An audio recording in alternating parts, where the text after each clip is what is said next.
Welcome. You really cannot see anybody back there. Okay.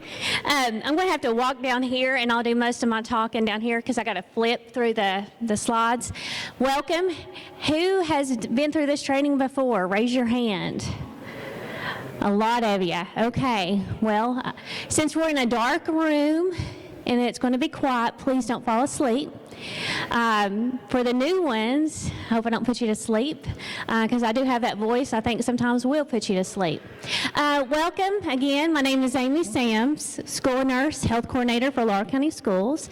As Rob did say, I brought all of our fine nurses with us today. We have 19 school nurses total. 3 of them are substitute nurses, so do I feel blessed? Yes, with the best.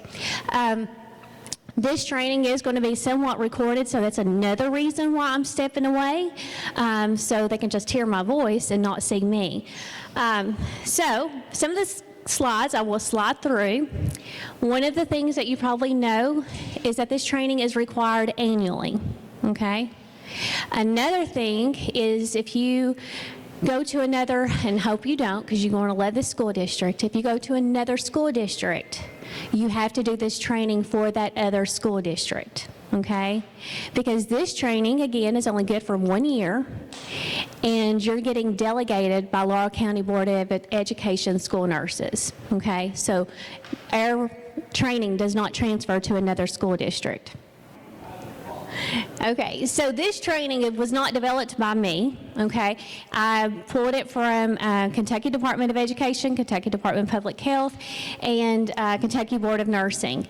These are the laws that if you are like, am I really supposed to be here? Can I really do this? Am I covered? Am I trained correctly? These compliance laws will say all of that. I'm going to go and touch a little bit of that information, but because Kentucky Department of Education wants me to. But just to let you know, yes, we're not going to give you any kind of task that you cannot do, because what are we here for? We're here for the safety of our kids, and we're not going to give you something to do that we feel like you're not going to be safe in doing, okay? That's our number one goal, is to make sure kids are safe, and if they need medical help, we know how to help them, okay? You are considered as a non-unlicensed personnel. That means you don't have a medical license, you don't have a registered nurse license, you're not an LPN.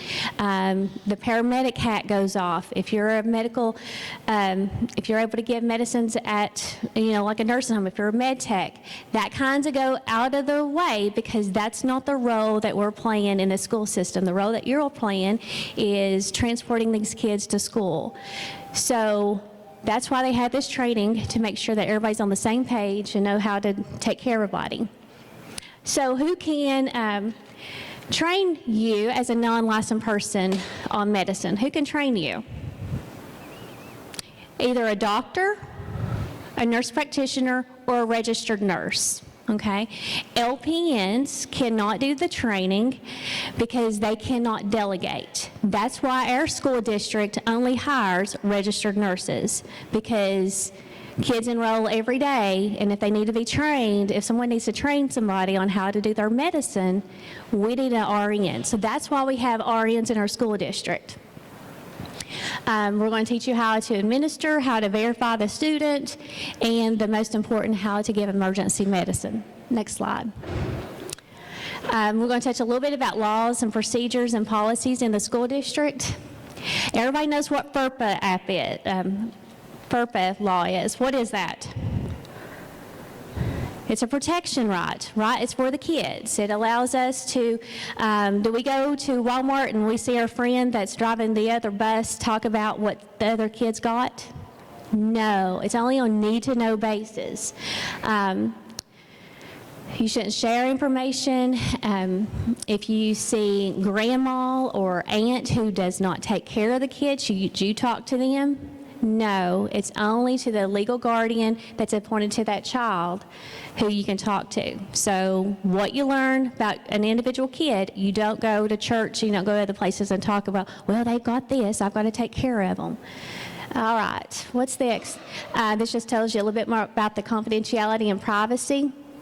If a student tells a school personnel how they feel about having a chronic health condition, this information should be shared with the school nurse, but not to disclose to those who do not have the need to know, okay? So if a kid feels like there's something going on with them medically and they tell you, because you're the adult, you go to a school official. You go to the school nurse or you go to the principal of that school, okay? Because it's a need to know, but you don't go to Bus 202 and say, hey, they told me this, what do I need to do? Go straight to an official and talk to them. Next, this is the purpose of the laws, is make sure we don't have unsafe practice, make sure that you understand that you're covered, you know the school district policies, and who can accept a delegation. And we're going to talk a little bit more about the delegation in here in a little bit. Again, there's the KRS that says you're covered. So next. Again, who can prescribe medication? You got your doctors. Who else? Nurse practitioners. You have dentists. Can registered nurses prescribe? No. But what can a registered nurse do? They can delegate. They can delegate to who? To you all, to unlicensed personnel. Laurel County nurses can delegate to Laurel County bus drivers, okay? Because we're covered through our statute. Again, there's the KRSs there. How long is your training good for? 1 year. So after summer school, that's when it ends. Usually it's June the 30th, but we have high school that goes to like July the 15th, so it ends then. Next. There's my bragging rights for our district. We only have RNs. I explained that, and that's how many we have. Next. What we do as nurses, we are advocates. We try to stand up for our kids. We stand up for our parents as they talk about their kids, as they explain things for their kids. We want to be the best for their kids while they're in the school building. We help monitor. We provide teaching. We provide teaching to you all. We also delegate health services to school employees. That's the reason why that's on there, just to let you know we are the ones that delegate to you. Delegation. So what does that actually mean when we delegate? And I'm just going to read this a little bit. The transfer of responsibility for the performance of an activity, which could be a medication, from one individual to another while maintaining the accountability of the outcome. So I train you how to give a medicine, and I feel like you're competent because we're going to sign everything. It still falls under my nursing license, okay? So if I feel like you're not safe in doing it, I'm not going to give you that delegation, okay? I'm going to keep on working with you and training you and teaching you until we feel like that child, everybody's safe into doing that, okay? So what does that mean? Do I have to be with you every time that you give a medicine? No, I don't have to physically be there with you. A nurse doesn't physically have to be there with you. All we have to do is be available by phone, and we can guide you on from there, okay? If you have an incident happen, who are you going to call? You're going to see if you can get hold of a nurse so the nurse can help walk through and figure out how to make things better if something went, wrong or whatever. But that's how the delegation works, okay? Just because you are getting trained, it doesn't all fall in your lap. You just have been trained that you're competent enough to do this, and if you have questions, you know who to call and ask for, but it solely falls on to the nurse because we sign saying you're good to go. Here's another regulation. Just want to make sure that we got that covered. And at the bottom, it says the delegating nurse should be available by phone for consultation. Again, we don't have to be on site, but we have to be available by phone. And everybody has our phone numbers or the bus garage, and we get called all the time, and that's what we're here for. All right. Again, how many times I'm going to go over this? It is only good for 1 year, okay? And we've talked about all that, so we'll go to the next slide. Accepting delegation, you do have to accept it. But I want you to also think about this. We're here for the sole purpose of getting our kids to school. To get them to school, we don't leave anybody behind. If they have ADHD, we want to make sure they have that medication so they can stay at school. If they have a seizure disorder, we want to make sure that those kids can come to school. So our goal is to make sure that we know how to take care of these kids, and we don't want to leave anybody behind. So when you accept that, that's what we're accepting, that we're going to be the best we can, and we're going to get these kids safely to school. If you do something and you make an accident, if you have an error, who are you going to call? Call us. We'll work through it. Don't hide it. Don't try to sneak it under the rug. We're going to take care of it. It's better to go ahead and own it. Now that's I think more errors are going to occur inside the school building on daily medications. Usually that does not happen with emergency medication. Okay, consent, when we do our one-on-one training at the end of this session, we'll be breaking off. We'll go to the science department actually, and we're going to break off into small groups. You're going to be given a piece of paper. You've been given this piece of paper I've been ignoring you all. You'll be given a piece of paper that will have a grid on it. When you assign that, you're signing that you feel confident enough and you've been trained well enough to give these medicines, okay? And you're going to see how simple it is to give these medicines, okay? They're not hard at all. You're only accepting it for that year. So that's what that paperwork that you'll be doing after a while is for. Okay. Next. Okay, what is needed to give medicine to be given at school? Can mama just give you the medicine and say, here, they need to have this? There's a little bit more. Now, if they're standing at the bus stop and mama says they have this, get the kid, take what she give, and then say, we'll need to call the school, but I need to get this kid on to school because they're at our bus stop. We got to get them, okay? The school will deal with all the paperwork, okay? That's what the nurses are for. That's what secretaries and teachers and all of that, they're going to take care of that side, okay? Since we have nurses, that's what they're going to do. Your goal is just to get them to and from home and to school, okay? And so we got to have an order. What is the order? This is what the paperwork kind of looks like on the school side. We have to have it for the valid current school year. So we get all kinds of paperwork at the beginning of the school year, don't we?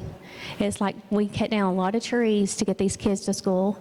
So this is what the form looks like. It's valid for the current school year. You have to verify the student can carry, verify if the student can self-administer, and the parent has to sign it.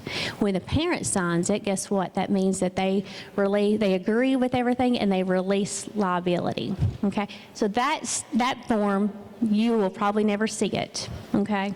But that's what a parent has to have to bring in medicine. We all seen a prescription label. They can't just put medicine in a Ziploc bag and say, give this to Johnny at 12 o'clock. Parents, they've got to know that they've got to have a prescription label on it. And so this is what a prescription label looks like. Has the student's name, has the doctor on it, has the date, expiration date, drug name, dose, route, frequency. That's all the FYI that we need to know to give medicine. Can students self-medicate? If the doctor says that they can, we can allow that. Where do they typically keep it? We like them to keep it in the nurse's office, so we have a controlled environment there.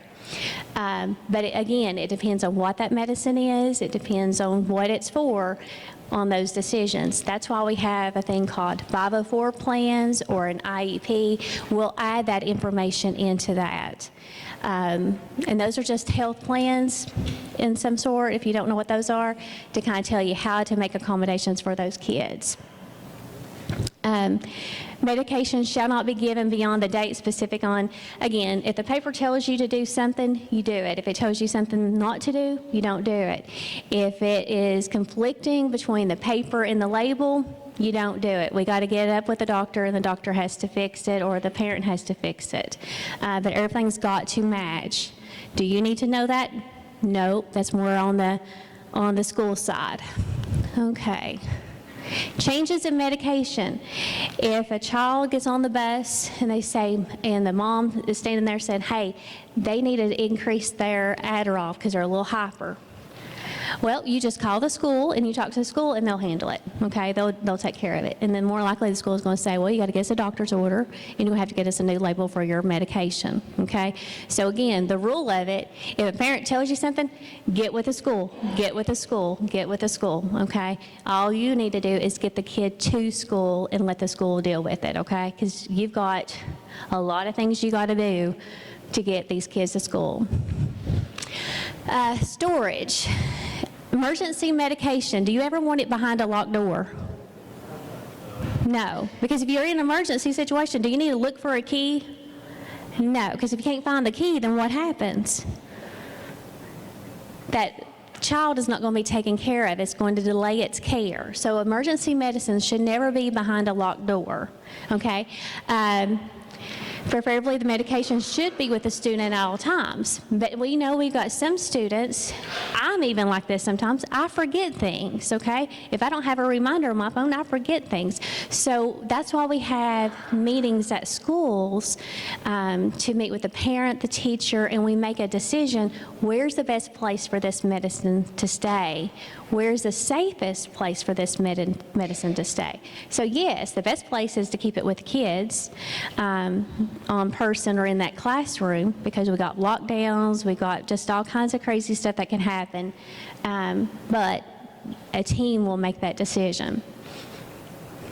Oh, field trips. Who likes field trips? I'll tell you, the nurses don't. We don't like field trips. Why we don't like field trips? We usually find out about 10 minutes before you're getting ready to leave, and then it's probably 100 kids getting ready to go to a location, and there's probably a diabetic, a seizure kid, and they've got daily medicines, and we have no time. And literally have no time because you got to get back from that field trip to run your bus route, right? So it's really hard. So we try our best to try to find out when these field trips are. We try to work with the schools and let them know, hey, if you got field trips, give me a day or two ahead so I can have everything planned. Because sometimes it's just not one field trip out of the building. Usually there's 5 groups that's going on a field trip at the same time, and that's a lot of work on us trying to get these medicines. And I promise you, if you have a ADHD child on your bus without their medicine, you're going to regret it, okay? So there you go. Medication administration record. The rule of thumb, if you didn't document it, it wasn't done, okay? So we do keep records at school where we keep the medication log, we have the doctor's orders, and we have to document every time a medicine's given. So you're thinking, oh gosh, what if I have to give medicine on the bus? Well, who have you already called? You've already called the school, you've called 911, we're going to go over all of that.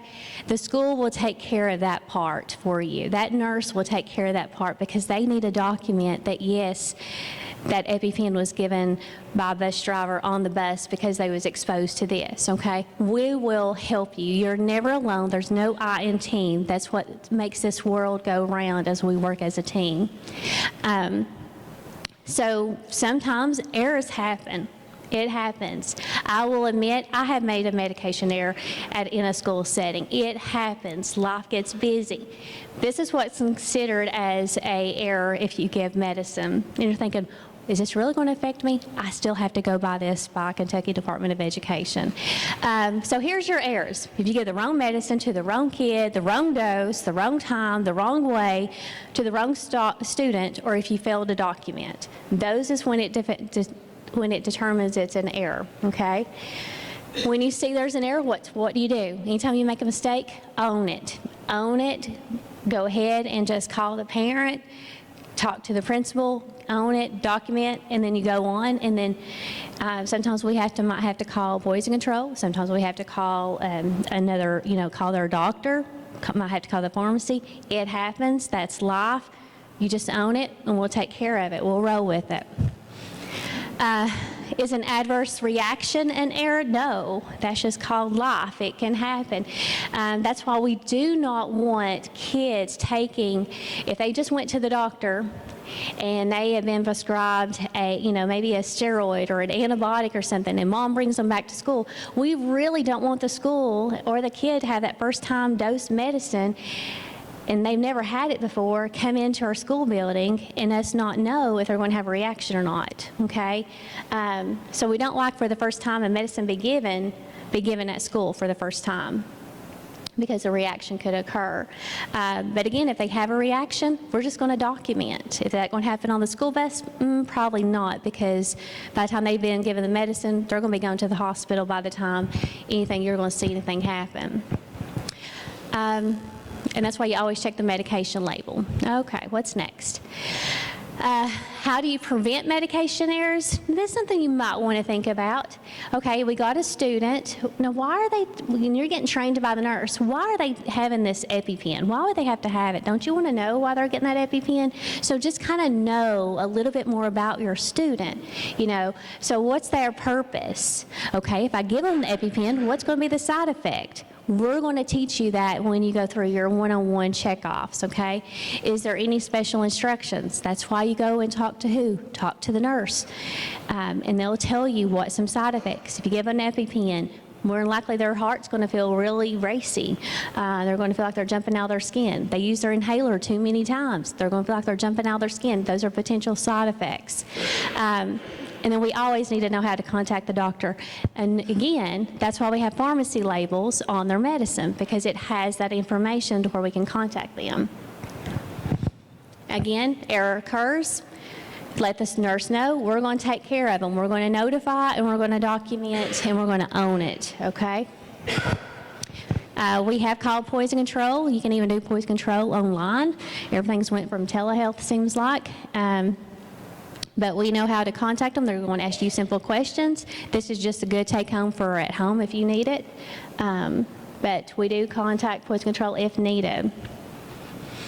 Emergency medication. So this is the meat and potatoes of kind of why you're here. How many in here has had emergency medicines on their bus? Now, I'm sure there's probably been more, but anyways, has anyone ever had to give emergency medicine on the bus? Great, keep it up, okay? So what are some of them? There's 3 medicines or 3 health conditions that are life-threatening that can happen within seconds, minutes, or whatever, that we got to make sure we take care of. You're on a bus, you're out in Hazel Green, you're almost toward the Rockcastle line, and you have a bus of like 60 kids, let's say. That's a lot of kids for that area. But anyways, you got that bus full. There's an emergency situation. Who is going to help you, right? And that can even be just for us. So that's why this training is important. So there's these 3 conditions that we're going to talk about.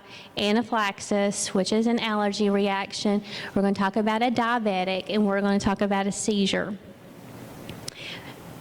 Even if this happens on your own, you got to know how to respond, because if it's going to take forever for an ambulance to get there, and you got all these other kids, we want to make sure you know how to respond to that. So that's the whole purpose, that you don't feel helpless and hopeless, but we know that you know how to get help and how to take care of these kids.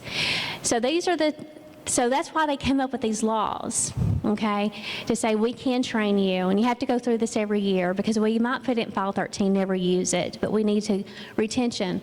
Just talk to someone. She's been here for 30 years. Yay. And whenever she said that, I'm like, you know what, you can do this training yourself, because you've heard it that many times. But we want to make sure that you know how to take care of these people, because you're out there on your own, and they're life-saving. And that's why we can't tell a parent. That's why we say, no, we can't do that. Well, then you're pretty much saying, if something happens to your child, you're not going to help them. Would you want that to happen to you? If that was your child, or if that was you, would you want someone to say, well, no, I really don't know how to do that? We want to give to others as do unto others as you would have others do unto you. So let's go to the next slide. So how many's ever had a diabetic, or is a diabetic themselves?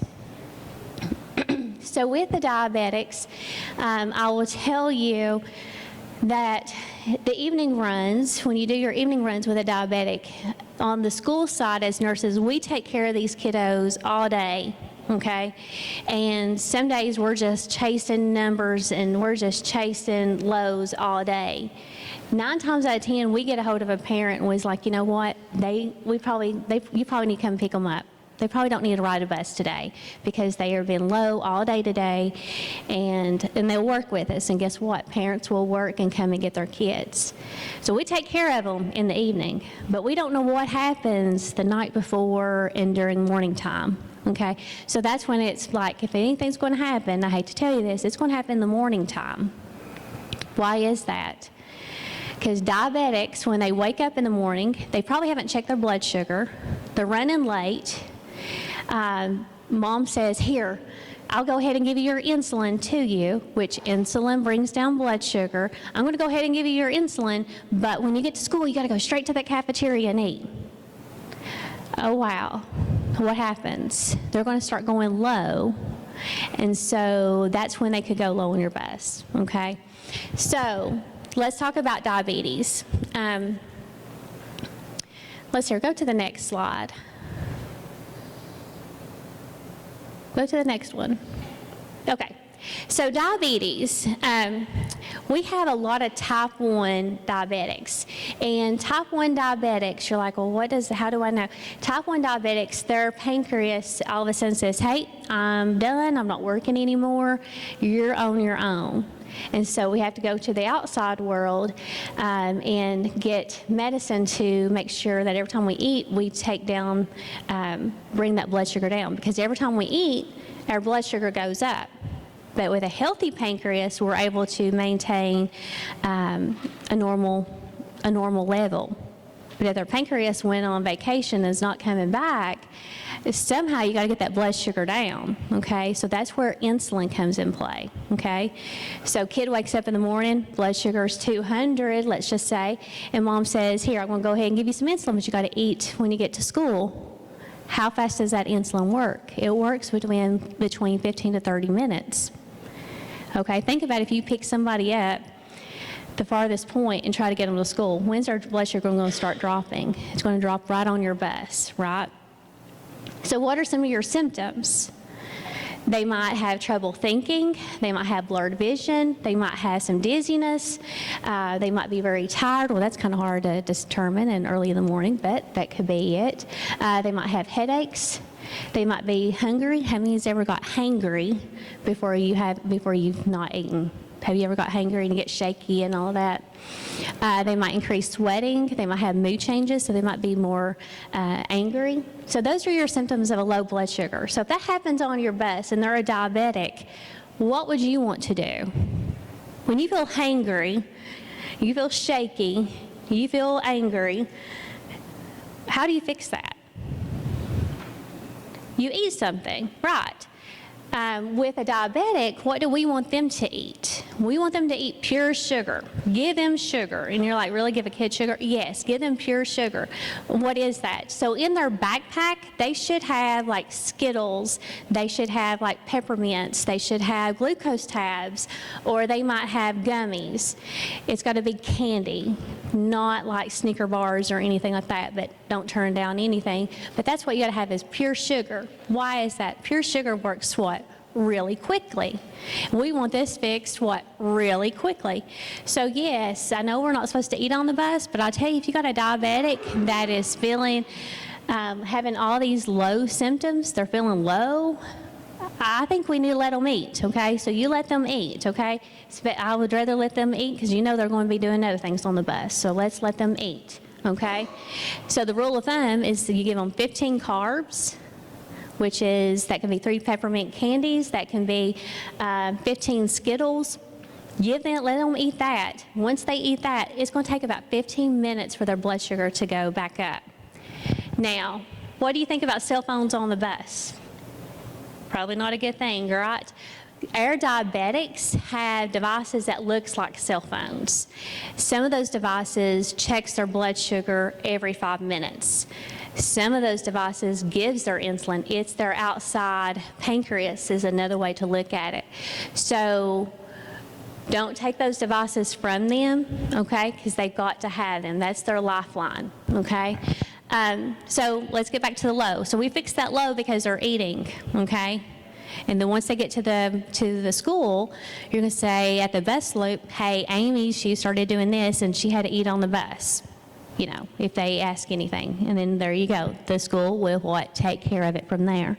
But what happens if it went so long and they didn't realize they had these symptoms because they're in kindergarten or first grade, they don't know how they feel, and then all of a sudden you look and they're just slumped over and they're kind of drooling because their blood sugar is really low, or you know they're a diabetic and they have that symptom. What would you do then?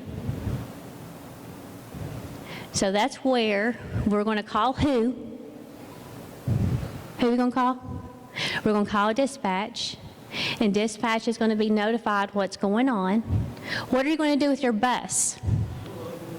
Pull over and get it into a safe position, okay? Because if you're not safe, then they're not going to be safe. So you got to get them into a safe position.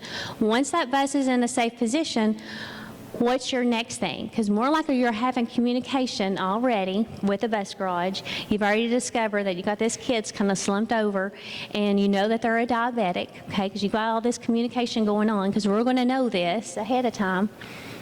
And then you're going to say, okay, they have an emergency medicine. Well, a kid is only sitting in one little area on the bus, right? So we know it's got to be on them. So they probably have a bag, so we can look in their bag or their backpack. And we're going to train you after a while on how to give that emergency medicine.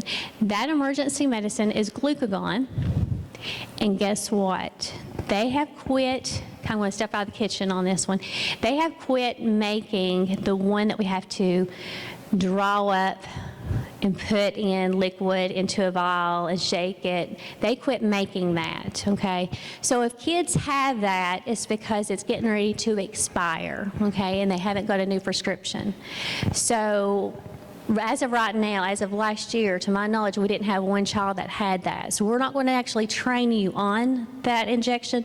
We're going to train you on the newer one. And that is a nasal spray. Guess where it goes? It goes in the nose. That's right. How much easier is that? That is so much easier, right? So let me tell you a little secret about medicine that goes in the nose when it's an emergency situation, period, on all counts. You do not prime it, okay? You do not push anything until it's literally the nasal piece is in the nose, and then you push. Why is that?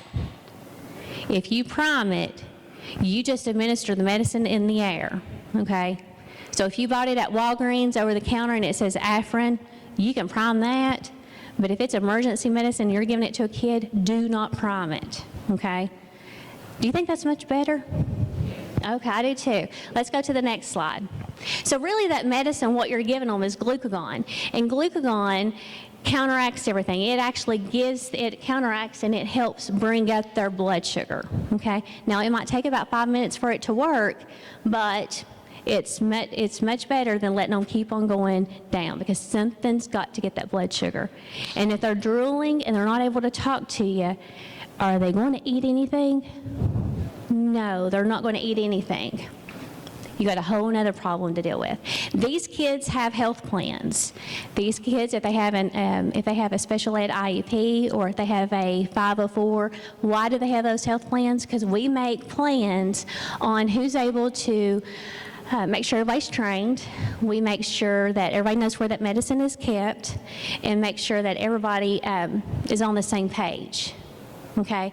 Because these kids go and see a lot of people. They go to class, they go to art, they go to music, they go to PE, they go to recess, they go to after-school daycare, they go to tutoring, they get on the bus, they're everywhere, okay? So we got to make sure everybody's on the same plan, okay? So can we train you on this medicine? Yes, we can. That's covered on the KRS because it's a life-saving medicine. The next slide. Like I was saying, what they can eat if they have a low blood sugar, but they're able to talk to you, or you notice they're just a little hangry, this is what you can give them. Now, do you need to keep this food on your bus? No, that is a parent responsibility, okay? That is a parent responsibility to have all that. Another reason why we have these meetings, because we tell the parents, this kid has this lifelong illness, I shouldn't say illness, condition, and this is a natural thing they should always have with them. So that kind of gives you a thing of what they can have. You've got gummy bears, you got juice, you can do applesauce, you can do glucose tabs, you can do honey. And what happens? You give it to them, 15 minutes, their blood sugar's going to hopefully be back up. Okay.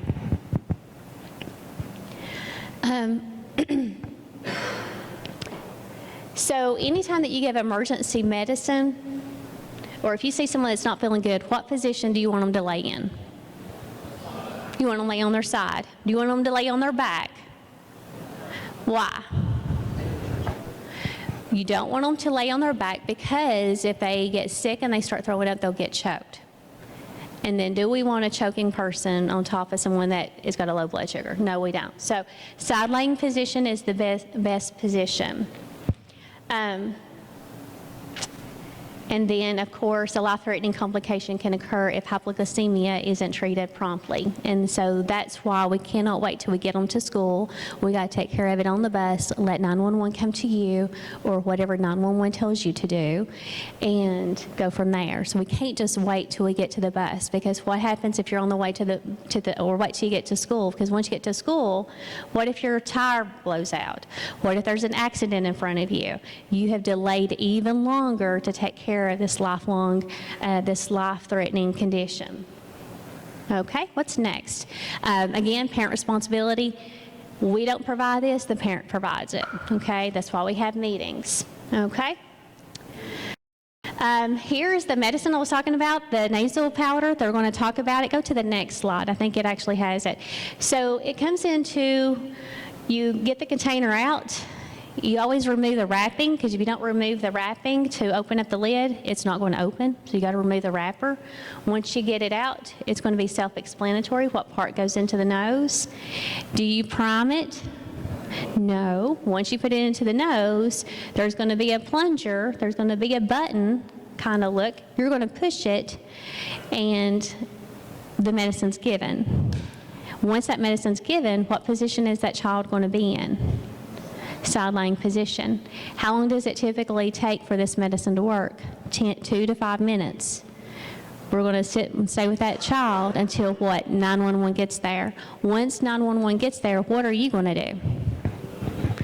You're going to be a storyteller. You're going to tell them what's going on, okay? And then you're going to give them that medicine. Said, hey, I just gave this to Amy at 3:05.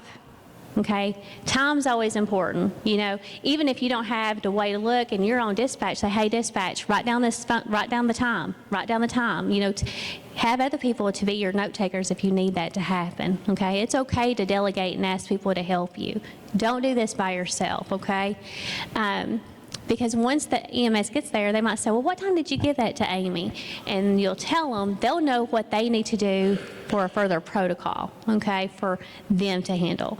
And then they need to know what you gave them, so that's why you give them that device. You also want them to dispose of it for you. All right, next. Much better than the glucagon, don't you think, the injection?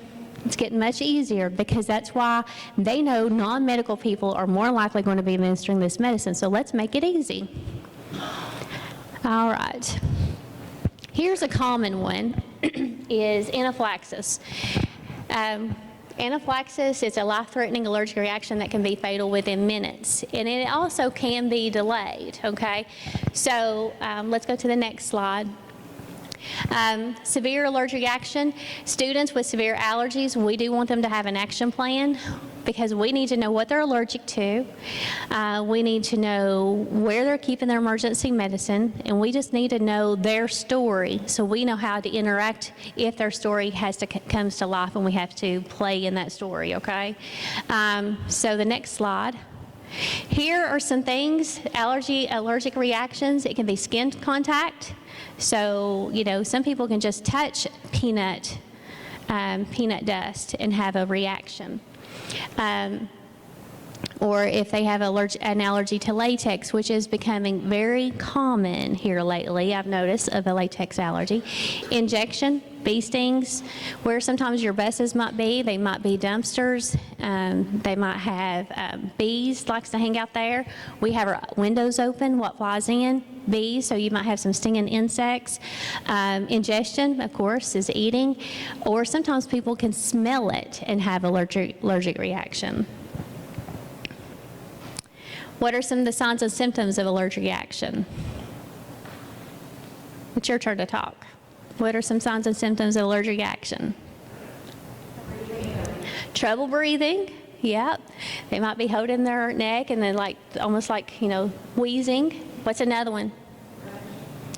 A rash. They might have a rash, kind of like a hivey rash all over their body. What's another thing?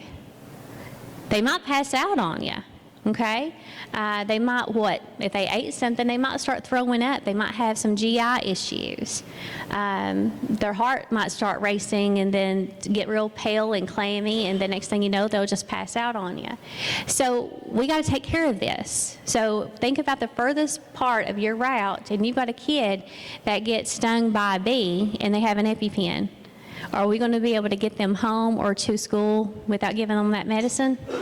We got to be able to take care of them then. So if it happens on your bus, what's the first thing you're going to do and you see that they're having an allergic reaction? Who are you going to call? You're going to call 911 dispatch, who's going to get a hold of 911. You're going to tell them what the problem is, so you're going to tell them the story. Once you tell them that's going on, what are you going to do with the bus? Get it to a safe situation, because if you're not safe, then nobody's safe, okay? Once you get to a safe situation, what are you going to do then? You're going to go to that individual. Again, there's only a small area where their stuff is going to be at. You're going to find, hey, I see you're having a problem. Do you have an EpiPen? Kids live next to each other. They rode with each other for many years, from elementary, middle school, and high school. Kids know each other. So you might have little Johnny say, Sally has an EpiPen. She's allergic to this, because they know each other. They're probably playing in the backyard after they get home from school anyways. So you're going to find that EpiPen, okay? Where's that EpiPen given? It's always to the thigh, nowhere else, okay? And then once you administer it, and you're going to learn how to do that when you go to your, when we break off and do our one-on-one. Once you administer that EpiPen, you're on the bus. There's not many places to lay down, right? Because it's kind of small. So think about it. If you can't have them lay down, have them lay on their side. On their side, of course, side laying position is the best position, or have them just to prop their head up against the seat, and let them go from an ill state to a better state. So what's actually happened when you have an allergic reaction, your heart rate decreases and swelling increases. Okay, we got to counteract that, because we want the heart rate to be normal and we want swelling to be gone. So how do you counteract that? You give them adrenaline, okay? And that adrenaline does what? Have you ever had that adrenaline rush? You just got to go, go, go. What happens? Your heart rate goes up, and you actually can breathe really good if you're healthy and you don't have, asthma or anything. So if you give them EpiPen, that's what it's going to do. It's going to increase their heart rate and decrease the swelling that's probably going around on their airway. Well, it's going to happen really quick, too. So what could happen? They could get sick on you because their body is like, oh, crap, what's going on? I'm going from one state to another, so what am I going to do? They're probably going to get sick. So it's another reason why to have them to lay on their side or prop their head up. EpiPen is very quick. It's very rapid in many different ways. It's got a short life, too. So it usually will work within seconds, but it is only good for 10 minutes. What does that mean? Hopefully it fixed it, but we got to wait and see. That's why we got 911, who has already been called to come. And what do? You do what 911 tells you to, okay? They're your voice of reasoning during that time. What's the next slide? It is not necessary to remove the student's clothing before administering the EpiPen or the injection. It's designed to go through clothes, okay? I do recommend to avoid the pant seam. The nurses, when they meet with you, they'll go over that. They'll show you how to administer that, and you'll get checked off on that. After receiving the EpiPen, the student should be transported further to the emergency medical attention at the nearest hospital, okay? Again, you gave them emergency medicine, you're not the parent or guardian, okay? We want them to go somewhere else. We want them to go to a higher place, and that's going to the hospital. What I tell people in the school system, and this is on any emergency situation that we've called 911, do we ever sign an ambulance paper saying refuse to go transport by EMS, refuse to transport to hospital? No school employee should ever sign that form, okay? Now, you're thinking, well, why would I do that? Sometimes parents will beat EMS to wherever you're at. That parent can sign that release, and that's okay. They can do whatever they want to. We'll just document our side. And again, when I say we, you and I and all of us together will make sure that's written. Parents can refuse that because sometimes they've been through this so many times and they're like, I've got so many ambulance bills, they've had so many seizures, they've had this, I know what's going to happen. It's okay, but we never sign a refusal of ambulance if we called them, okay? EpiPen is a prescribed medication, so if you have a known allergy, guess what? The doctor's probably going to prescribe that. What do we have in our schools? We have EpiPen stocked. And you're thinking, why do you have stocked EpiPen? For undiagnosed. You know, kids that maybe have ate something that they've never had before and they have allergic reaction. That's the most helpless feeling you would ever have if you don't have something to give them. So we do have stocked EpiPen in our schools, okay? And that's just not for kids, that's for adults. That's for anybody in our building that has allergic reaction and they don't have an EpiPen. That's what it's for, okay? And you're always covered under all these laws that we've talked about. The next one is about storage. So your next door neighbor has a kid that rides the bus, and you're keeping your bus there at your house, okay? Can you keep that EpiPen or any of these emergency medicines on your bus? Never, never, never. Do not take that responsibility, okay? Why is that? One, you all go through routine checks with your buses or whatever. You might be off for that day or whatever. Another thing is temperature. They've got to be kept in a controlled environment. So never keep emergency medicines on the bus. There is expiration dates. The nurses, parents, we're going to deal with that, okay? That's just to let you know that things do expire. Administering the EpiPen, we talked about that. We're going to call 911. We're going to remove the safety cap. We're going to put the area where the needle comes out where? Against the thigh. We're going to push, hold for 3 seconds, remove it, rub the site, and we're going to send them on to lay them on their side and wait till 911 gets there. Usually all the emergency medicines has a step 1, 2, 3 picture guide on them to help what? It's going to be a little bit of your calm during your storm. It's going to tell you what you need to do in the situation. There's another device. It actually talks to you. It does the same thing. It's just got a fancy name, and it does fancy stuff, but it has the same medicine. And it's adrenaline. It's epinephrine. And what does that do? It's going to counteract their anaphylaxis. You'll get to see that during your training. All right, who's ever had a seizure on their bus? I know some of you have had quite a few seizures on the bus, okay? If you have a seizure that happens on your bus, who are you going to call? Bus dispatch. You're going to call them. And then what are you going to do to your bus? Get to a safe position. And then once you get it to a safe position, then you're going to go to that kid and you're going to what? Assist them. If someone's having a seizure, do you put anything in their mouth? No. What if they have a face mask, or if they have a necklace or a necktie that's around their neck? Just loosen it. Don't remove it. Just loosen it, okay? Because you don't want to remove and then have to worry about it. Just loosen it up. If they have a face mask, just remove it. What if they are doing the convulsive, the tonic-clonic, and they're hitting their head? What would you do? Try to cushion it. Get that backpack. Get somebody's sweatshirt. Get someone's jacket. Find a way to cushion their head. Do you hold them down? Don't ever hold a kid down. There's way too much paperwork that goes with that, so don't hold a kid down. Okay. But you give them a safe environment, okay? When you call dispatch, someone's already writing down the time, but be noticed, time is important on all emergency situations. They probably lose consciousness, but usually people can still hear things. So always be careful what you say and how you respond, because you never know if they're actually able to hear you, okay? So once you got them into a safe situation, some kids have emergency medication and some kids don't, okay? That is a doctor decision, okay? Usually after so long, if someone has a history of seizures, they're on daily medicines, and that helps them stay in control and they don't have seizures. But we have growth spurts. Okay, so sometimes the medicines don't work because they're growing, and then they might have a seizure. Sometimes they might miss a dose or miss several doses. That's another reason why people can have a seizure. And then some people, they just all of a sudden just have a seizure and there's something else going on with them, okay?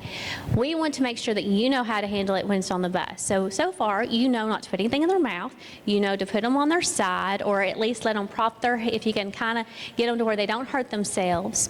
You know not to hold them down. You know to remove anything, loosen anything around their neck, and you know to look at the time. Kids that have emergency medicine is usually given within 5 minutes, okay? And guess what? There's two forms. There's still the rectal diastat, and there's also a nasal spray. Do you know that the rectal diastat is slowly going away? You might not have much of that. So you are going to get trained on that today. And when I say it is a suppository, so you're going to get trained on that one. And just remember, when you do that one, if you have to give that one, is that you got to be careful your speech, because you never know if they can hear you. You got to also worry about crowd control, okay? You got to watch out for these cell phones. But don't focus so much on that, as you got to take care of that kid, okay? Once that medicine is given, you're going to cover them up, give them dignity, and then wait till who gets there? 911. When 911 gets there, what are you going to do? You're going to give them that medicine and be the storyteller of what just went on. From that, there's another medicine, and this getting more and more common. As I talked to a couple of parents this week, they were worried about their plans. Like, listen, nothing's really going to change on your plan, but yay, they got the nasal, and that's right, it's a nasal med. Okay, how much easier is that going to be given? So where's that given? In the nose. Do you prime it? No. So they have a seizure. It lasts 5 minutes. After it lasts 5 minutes, where are you going to put the nasal piece? In the nose. And then what are you going to do? You're going to push it. You're going to push the button. Okay? They're going to show you that when you go to your medication training. We did the one-on-one to do the hands-on stuff. After you give that, it's going to take 2 to 5 minutes for it to actually work. It actually works faster than the diastat, works faster than the rectal suppository, which is another reason why you're seeing that out there more. Once you give that, what position? A side-lying or a safe position where their airways staying open. Because I know you're on the bus, it's hard to get people in the floor. And then who do you wait? You wait for 911. They go with the ambulance when they get there. So let's see what the next slide is. Seizures can come in different forms. Most of them that you're going to see, you're going to know that they're going to be some kind of form of body movement.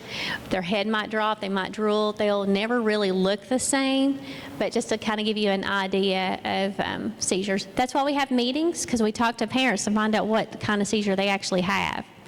What's the next slide? We're almost done too. Seizures can last a few seconds to a few minutes. Most seizures are not medical emergencies and resolve after 1 or 2 minutes. Use a watch to time the seizure from the beginning to the end. Again, if they happen on the bus and you're on a busy street of Main Street and you know London Elementary is right there, I will say do what dispatch and 911 says, because you've got to get that bus to a safe situation. But it's not that we're trying to hand it off to the school. You still got to go and help that child, okay? But again, hopefully you have a monitor. If you have a monitor on the bus, yay you can delegate. That monitor is getting trained as well. They can do all this stuff too. I kind of left you all out, didn't I? The monitor can actually do some of this while the bus driver is driving, okay, if you have that situation. But again, do what dispatch says, but we got to make sure who is taken care of, that the bus is safe and that kid gets their medicine. We don't want to delay if we possibly can prevent that. When it's an emergency, if it lasts longer than 5 minutes, if it's a repeated seizure without regaining seizure, so if they have a seizure that might have like let's just say a minute or two, and they're still kind of out of it, then they go back and they have another seizure, like 5 minutes later, 1 to 2 minutes, that's reoccurring. There's something going on. They need to go to the hospital. Maybe it's an injury, or our diabetics can actually have a seizure, okay? Because they're so low on their glucose, to which they'll have a seizure. First-time seizure, of course, is always an emergency because something's going on and no one knows about it. Breathing difficulties, or if it's in the water. That's when it's an emergency. I don't think you'll have to deal with water if you're on the bus. All right, next. Priorities, airway patency. Of course, y'all want to keep a good airway, turn the student to their side, and clear the area around the person of anything hard or sharp. So that's where the backpacks, the shirts, and the sweatshirts and all that stuff come into play. Next. They all have plans, just like with anything else, because we want to get the story illustration from the parents, so we know how to interact when we have to go live in action in that story. We'll learn how to administer the diastat when you go through your training, when you do your individual break-offs. That's just kind of a pictogram.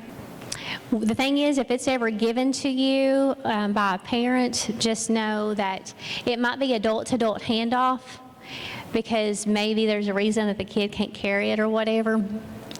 For many different reasons, because it is a controlled substance. So in saying that, it might be handed to you in a Ziploc bag that's been taped up. That's just kind of something we just came up with in a school setting, because we have received them and they've already been used, okay? So that kind of lets us know, it's not been tapered with, okay? So it might be adult-to-adult handoff. We just work with the school if that's the case. You know, again, every kid is somewhat the same, but maybe where they carry it might be different. Next. That talks about the nasal spray. You're going to get that here in a little bit, and I've talked to you about that. Just know, do not prime it, and it goes in the nose. Okay, some kids, we don't have many that has this, and I know we say don't put anything in the mouth. We only have, like, I think 1 or 2 kids, if they haven't already graduated, that has a medicine called Clonopin. And it's like a little tiny piece of, almost like a little wafer. And it actually just goes inside of the jaw, like if you was putting like tobacco in your mouth. It it goes in the jawline, and it kind of like absorbs that way. So you're not crossing the teeth, okay?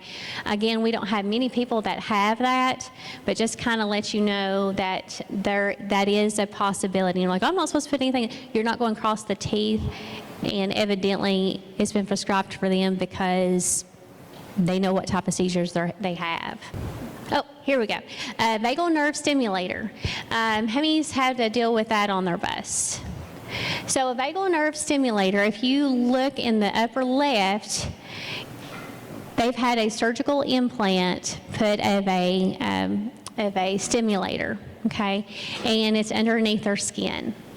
And if they have a seizure, then they have this magnet. Sometimes the kids might wear it around their wrist. They might have it on there attached to something. You got to be careful, because you really don't want to drop those magnets, because that kind of messes up the whole magnetic field, I guess. And then when they have a seizure, you take that magnet and you put it to their area of their chest, and you hold it there for like 2 seconds, and then you remove it. You'll learn a little bit about that, especially in our special ed section because we have more of kids that have that that rides those buses. But that just kind of gives you an idea. And you're like, well, why can't everybody just have one of those? Again, there's different type of seizures. That's a doctor determination. And they do work. They do work. So kind of give you an idea that those are out there. All right, overdoses. Our schools do have Narcan at our schools. Most schools have at least 10 doses of Narcan that was given to us by a anti-drug group, I guess you want to call it. We call them ASAP, is what we call them. Christy Schrader, if you know her, she's helped us get those in our schools. So we did not pay them. But just to let you know, we do have that. Opiate overdoses, it's very common. It can be prescribed pain medicines at people's homes that people get hold of them, up to heroin. We have people that, they just have a problem with drugs and they get too much of it. And if they don't get Narcan, then, they might end up going to a different place. So we do have that there in our schools. It's a drug addiction, a sad drug addiction that's out there, but just knowing that Narcan will fix. Now, if you have someone that is kind of like unconscious and you know that they're a diabetic, but you also see a vape or something next to them, would it hurt to do the Narcan? No. It doesn't hurt to use it because it's only going to counteract if you're on an opiate, okay? If you are on just a mixture of things, then guess what? It's not going to do anything to you, okay? It's not going to fix it. But if you take Narcan, if they give you Narcan and it works, they become very combative. They get because you just took them off their high and their body will fight you. But you're also saving their life. So to let you know, we do have that in our schools. Next, it is a nasal spray. So the nasal spray goes where? In the nose. And do you prime it? No. Here's your most common drugs that people get addicted to. Your opiates, your stimulants, and your benzos, and also Benadryl. Benadryl is the new drug of choice now for kids. And when I say that, they take triple to 4 times the normal dose to get the hallucinogenic effect. Very common, unfortunately. Your dollar stores probably have the best drugs for kids, okay? I'll just tell you. And it's easy to get a hold of. So if you're a parent, I recommend you just doing your own research on stuff. What can kids get at the drugstore, at the dollar store, to get a drug high? I highly recommend that. Anyway, so that's another story for another day. Next slide. We kind of know the reasons for abuse. Easy access to get high, to help them study, to relieve stress and anxiety, to experiment, to fit in. Next. It is an epidemic. That's why they are now have a Narcan available. You can even go to, I think at UK, I think there's actually vending machines that you can buy Narcan. All right. There's a difference between overdose and high. You can read that. Preventing an overdose. Well, there's the law, and that's why we have Narcan. You're always covered. Another thing, through this training, you're covered under Good Samaritan, and you're covered under other protection acts as long as you do what you have been trained in these trainings. It's when you go above and beyond what you've been trained, and you do what they do on Grey's Anatomy, that's when you're going to get in trouble, okay? Do what you've been trained in these trainings. Again, you know how to administer any kind of nasal emergency medicine, so that's the same way you do with Narcan. Next. You, of course, going to go to the nearest facility anytime that's been given. Next. All right. Now, bloodborne pathogens. How many's ever had a bloody nose on their bus? Or had a fight on the bus? That's a lot, right? I think we got a crowd over here that's dealt with that. All right. So the rule of thumb that I will tell anybody, if it's wet and warm and gooey and not yours, don't touch it. Okay? Put gloves on, okay? If they have a nosebleed, pinch your nose. because I don't want to get your blood on me, but I need to get some gloves, and I'll help you get wherever you need to. But you're driving a bus too. But just a rule of thumb, if it's wet, sticky, gross, not yours, don't touch it. Get you some gloves. If by chance you do touch it, what are you wanting to do?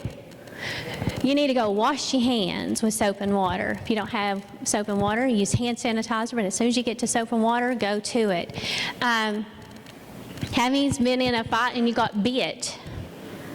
Have been bitten by a student? It happens. I hope I don't scare you, but it happens, okay? If it does and it's broken your skin and you got blood on you, or you're not sure, go and talk to the nurse, okay? Because we will have you to wash it. We'll put some antibiotic cream on it, but we're also going to tell you that you need to go to your health care provider, okay, to be seen. And we want you to do that within 24 hours because the doctor might say, hey, you probably need, give you something prophylactic because someone bit you, mouths are gross, okay, and it brought blood, so you really want to go to the doctor for that, okay? There is a vaccine out there called hepatitis B vaccine. It's been out there for a long time. If you were born after 1981, if you were born after that, or no, 1991, if you were born after that, then you were automatically given hepatitis B as a baby. If not, we do offer that, or you can also talk to your family doctor and you can get your vaccine done that way. We don't push it, it's just an idea for you to think about it. Always look up, before you take any kind of treatment, always look it up for yourself. Hands-only CPR. So we're not CPR certifying you by all means, but we also want you to know how to take care of somebody if they all of a sudden you see them collapse. This is a good take home if you're at home and your loved one collapses in front of you. What's the first thing you want to do if someone collapses right in front of you? What's the first thing you want to do? You want somebody to help you. You don't want to do anything by yourself. So try to call 911. If you have an Echo Dot, if you have, Alexa, Siri, you can ask them to call 911, or you get your phone and put it on speakerphone so you can have both hands free, okay? Because if you have both hands free, once you've called for help, you put your two hands together, and where would you go? You would go center chest, and they say do compressions, and that's compression only CPR. So there's two steps. You call 911 and you push hard and push fast in the center of the chest, okay? And so this is what I do when I teach CPR. I'll say call 911 and you put it on the speaker. I have both of my hands free, okay? There's another thing I teach you in class, but it's 5-10 second rule, but you got both your hands. I got 5 and 10, right? What am I going to do? I'm going to put my hands together, and then what am I going to do? Center of the chest, and I'm just going to push hard and push fast. Okay? Once 911, if they're on the phone with you, they're going to tell you the same exact thing. They're going to ask you questions. You tell them the story of what you know, and you just interact. But you just push hard and push fast. Okay? That's the most important. Now, if you're at home and they're laying on the couch or they're laying on a bed, what would you want to do? You put them on a hard, firm surface. Okay, and if they're bigger than you or whatever and you get them onto the floor, maybe that thump might kickstart their heart. But if not, roll them over and then push hard and push fast, okay? We do offer free CPR classes to the district.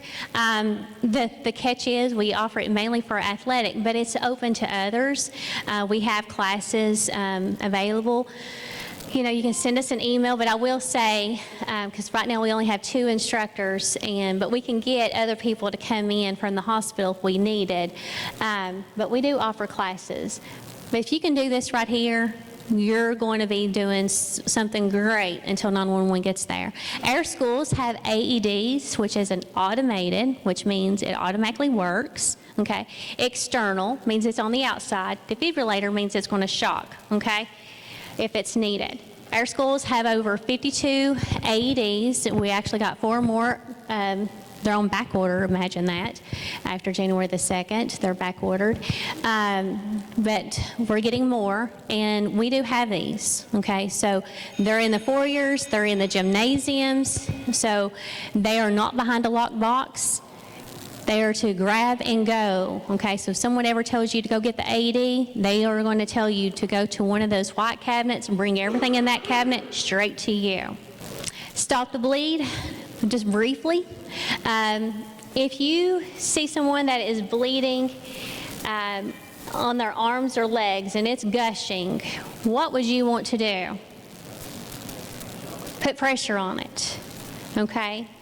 How many here's probably got a belt, a purse strap, or something leathery, backpack strap, something like that? Did you know that can help you put a tourniquet on and stop someone? Okay, so sometimes you just got to think how to be a MacGyver. How many people works on a farm, do tractors, do lawnmowers? Just knowing it's easy to have a big gusher bleed or an arterial bleed. Just know if you have to put a tourniquet, if you put a dressing and you have to put a tourniquet on, which could be a leather belt, it can be something like that, you're going to go above it or below it. You want to go above it. You want to try to get closer to the heart, okay? If it's actually in the elbow, okay, or at a joint, where are you going to go? You're going to go right above it, and you're going to put it tight. It's going to hurt. If they don't say it hurts, then you didn't go tight enough, okay? A rule of thumb, now this doesn't train you. There is special training you can do, and it doesn't take long to go through the training. If you ever put a tourniquet on somebody, and you have to go to another person, let's just think if you're in a bus accident or something like that. I hate to say that, but if it happens, if you put something tight around something, you take their blood, I know it's wet and gooey and sticky, you don't touch it, get you something to grab and then put a T on their forehead, okay? Why would you do that? That is kind of like a universal sign for EMS that once they get there, they're going to see that and they're going to say, oh, they got a tourniquet, they've got something on them, okay? They're active bleeding, okay? So just rule of thumb, if someone's actively bleeding and it's on an extremity, you're going to go where? Above it. It's going to be tight. You're going to use like a belt or something like that. And if you put it, what are you going to put on their forehead? A T, okay? Because we all don't have Sharpies available. If you can put the time is important too. So if it was like 3:05, you want to do that. So you've got to be creative on how you do that if you have a mass casualty going on. Thank you and have a wonderful, wonderful year.